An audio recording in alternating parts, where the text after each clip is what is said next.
Minsan, hinahayaan ng Diyos na tayo ay masaktan.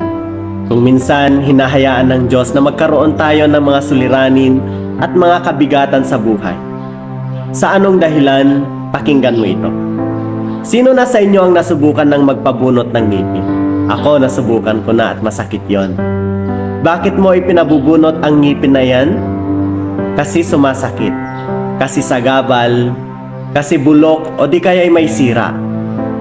At pati sa proseso ng pagbunot sa ngipin na ito, ramdam natin yung sakit.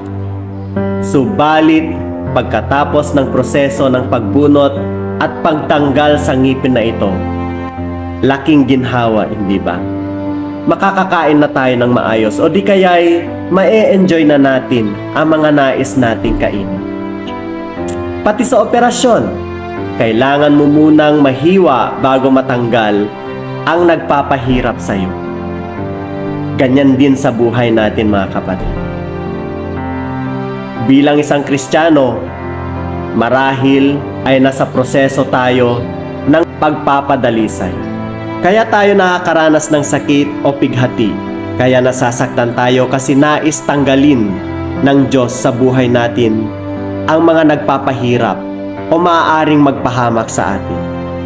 Ang sakit na yan, ang problema na yan, ang magiging tuntungan natin upang maabot ang kadalisayan.